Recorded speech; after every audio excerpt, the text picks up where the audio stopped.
गिरधर छवि पे अटक्यो मेरो मन, गिरधर छवि पे अटक्यो,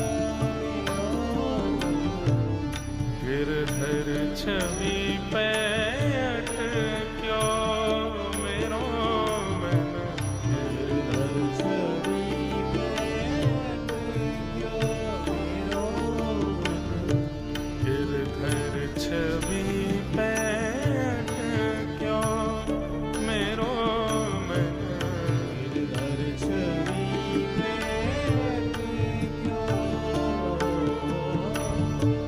ललित त्रिभंगी चाल पे चल के, ललित त्रिभंगी चाल पे चल के, ललित त्रिभंगी चाल पे चल के, ललित त्रिभंगी चाल पे चल के, चिबुक चारु घड़ी ठठक्यो,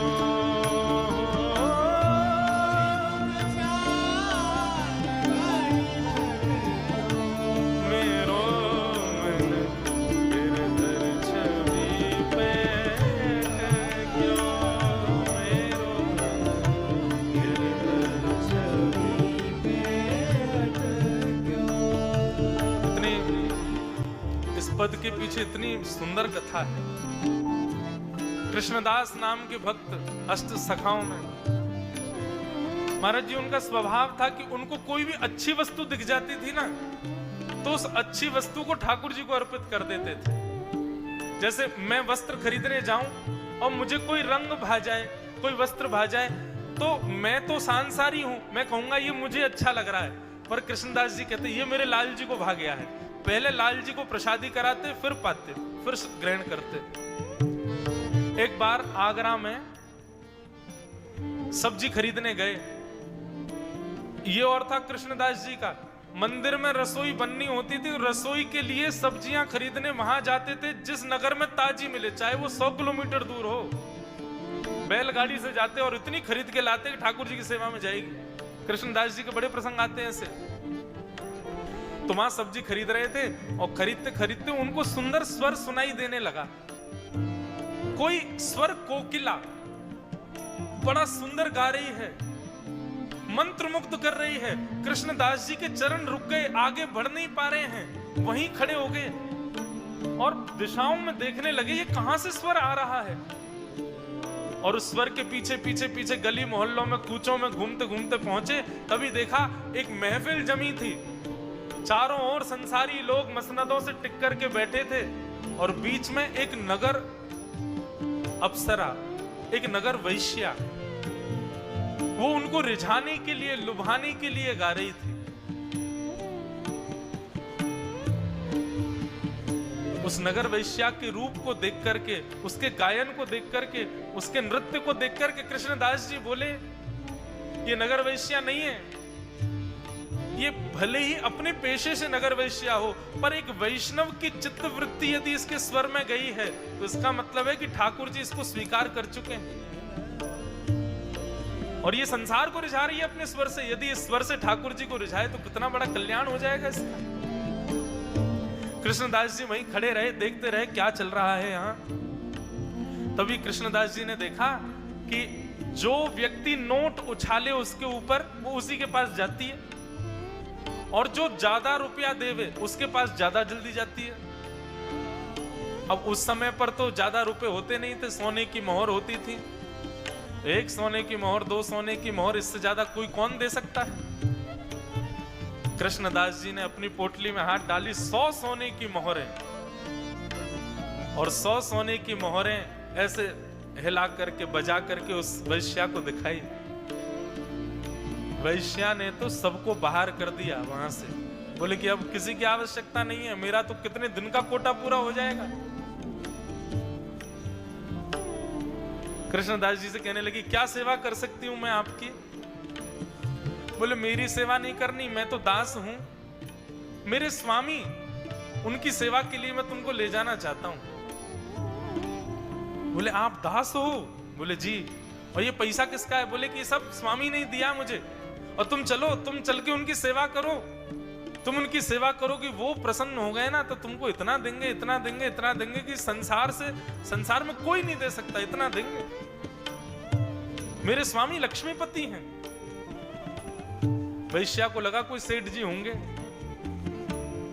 वैश्या बोली अच्छा कहां जाना पड़ेगा? बोले गोवर्धन में ऊपर उनका सुंदर हवेली है, वहीं रहते हैं।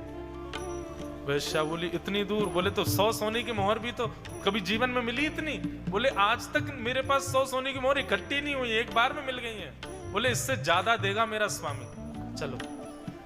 वैश्या तो तुरंत तैयार हो गई, कृष्णदास जी के साथ बैलगाड़ी पर बैठ करके गोवर्धन निकल गई। अभी तक कृष्णदास जी ने भेद नहीं खोला है कि स्वामी कौन है। वो यही सोचती जा रही है कोई नगर सेठ होगा। कृष्णदास जी उसको लेकर के जैसे ही हवेली में प्रस्तुत हुए, श्रीनाथ जी राजभोग अरोग रहे थे, प्रसाद लग रहा था ठाकुर जी का, और वो सामने आंगन में खड़ी हो गई। कभी अपने घुंघरू संभाले, कभी अपने वस्त्र आभूषण ठीक करे। कृष्णदास जी से पूछे मैं ठीक लग रही हूँ ना? बोले बढ़िया लग रही हो, बस उनको रिझा देना, उनको बढ़िया लगनी चाहिए। वैश्या तो अपना ऐसा रज के श्रृंगार करे, बोले आज इनके स्वामी को अपने ऊपर वाहवाही करानी है, आज इनके स्वामी को आकर्षित करना है अपने ऊपर। बंधुओं, कृष्ण रीझ हैं, इसलिए किया गया श्रृंगार भी तो भक्ति है, इसलिए किया गया कोई भी स्वरूप भी तो भजन है। अब भले ये ना पता हो कि स्वामी कृष्ण है, लेकिन स्वामी के लिए तैयार हो रही है तो भजन ही तो बन रहा था उसका। ऐसा स्वर गाऊंगी, ऐसे नाचूंगी, ऐसे भौएं मटकाऊंगी, रीझ जाएंगे मुझ पर, खूब धन देंगे मुझको। कृष्णदास जी दूर खड़े खड़े देख रहे हैं, और इतने में ही जैसे ही कपाट खुले हैं, जैसे ही पर्दा हटाया है, और वैश्या ने नजर उठा करके सामने देखा, एक भुजा ऊपर, दूसरी भुजा कमर पर, तिरछे नेत्र कमल जैसा वपु, ठाकुर जी के गोल गोल गाल, पीतांबरी पहनी है, सुंदर सुगंधी आ रही है, मोर पिच्छ सिर पर धारण किया है। आहा, ऐसी ललित रुद्रभंगी स्वरूप को देख करके उसके नेत्र झपकना भूल गए। ठाकुर जी के त्रिभंग लली रूप को देख रही है, और कृष्णदास जी की तरफ आंख भर करके देखती है। बोले ये स्वामी है? बोले मैंने कहा था ना मेरे स्वामी लक्ष्मीपति, उनके सामने तुमको सेवा करनी है। वैश्या बोली मैं आज तक संसार के लोगों को रिझाती रही हूं, पर वास्तव में हे गुरुदेव, आज आपने मुझे बताया कि अपनी किसी भी कला का प्रदर्शन कहां होना चाहिए।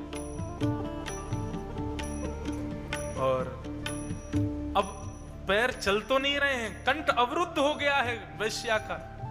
उस वैश्या को देखते हुए, उसकी स्थिति देखते हुए कृष्णदास जी ने यह पद लिखा है, सजल श्याम घन वरण लीन है।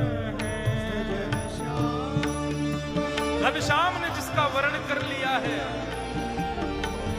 सजल श्याम घन वरण लीन है, सजल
कृष्णदास जी के चरणों में कहती है, मैं अपना नृत्य प्रस्तुत नहीं करूंगी, मैं गा करके कुछ नहीं सुनाऊंगी।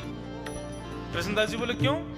अरे ये सब उच्छिष्ट हो चुका है, मेरा तन, मेरा मन, मेरी वाणी ये सब झूठी हो चुकी है। संसार के लोगों ने इसका रस ले ले करके इसको उच्छिष्ट कर दिया, और ठाकुर जी किसी का उच्छिष्ट नहीं पाते।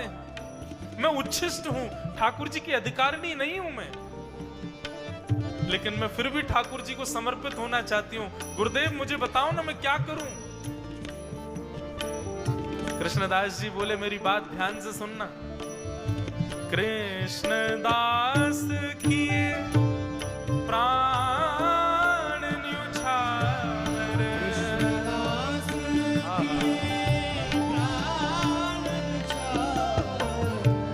तन अपवित्र हो सकता है वैश्या, हमारा तन उच्छिष्ट हो सकता है, अपवित्र हो सकता है, पर हमारी आत्मा तो अपवित्र नहीं है ना।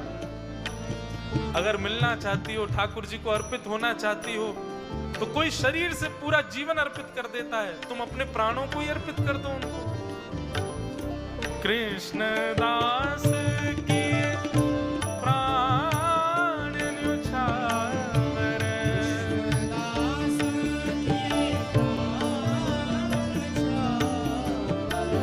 यह तन जग सिर पट क्यों, यह तन जग सिर पट, हो यह तन जग सिर पट क्यों, यह तन जग सिर। उस वैश्या ने कृष्णदास जी की ये पंक्ति सुनी और एक टक ठाकुर जी को देखती रही। उस गिरधर स्वरूप को देखते देखते देखते देखते देखते नेत्रों से अविरल अश्रुधार गिरने लगी, प्रसन्न मुद्रा में भर गई वो, और देखते ही देखते ठाकुर जी को अपने प्राण वहीं त्याग दिए और आत्म स्वरूप से जाकर के मानो श्री गिरधर लाल जी से गले लग गई, उन्हीं में ही विलीन हो गई है। बोल श्री गोवर्धन नाथ की।